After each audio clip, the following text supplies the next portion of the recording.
तो यहाँ पर हम देख सकते हैं इस क्वेश्चन में कि इस क्वेश्चन ये हमारा क्वेश्चन कह रहा है कि if a sine b upon t square plus c is the equation of displacement of a body as a function of time t, find dimensions of a b c।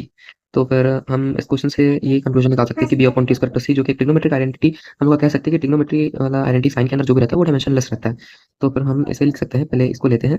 तो फिर b upon t square plus c is equal to 1 and b upon t square plus c यानी b upon t square is equal to c लिख सकते हैं, और c is equal to 1 भी लिख सकते हैं क्योंकि LHS is equal to RHS होता है according to principle of homogeneity के अनुसार।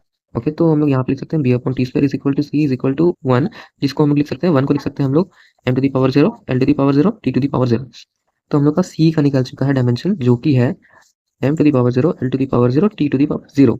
ओके, सी का डायमेंशन निकल गया हम लोग को b upon t square, हम लोग को पता है कि यहाँ पे टाइम है t, तो फिर ऑब्वियसली टी स्क्वायर जो होगा इसको हम लोग टी स्क्वायर लिख सकते हैं ऐसे।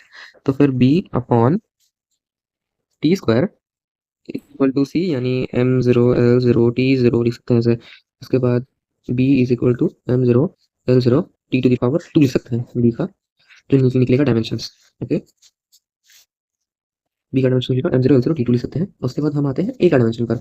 तो फिर यहाँ पे हम क्वेश्चन में यहाँ पे ये पढ़ सकते हैं कि इस equation of displacement of a body यानी डिस्प्लेसमेंट का इक्वेशन है, यानी जो भी हम लोग का जो इक्वेशन है, equation must be equal to l। तो equation l is equal to a लिख सकते हैं, a sine b upon T square plus C, ये हम लोग इक्वेशन लिख सकते हैं। तो फिर इसका तो हम लोग हटा लिए, तो यहाँ पे जो ये जो था ऑब्वियसली पूरा डायमेंशन लेस ही रहेगा, लेकिन यहाँ ये जो डायमेंशन लेस रहता है, मगर ये जो l है ना, l का डायमेंशन a से मैच करेगा, यानी ये दोनों मैच करता है। तो फिर ए का डायमेंशन हम लोग का निकल चुका है एल। ओके, तो क्वेश्चन हम लोग को मांग रहा था dimension of A B and C. तो देयरफॉर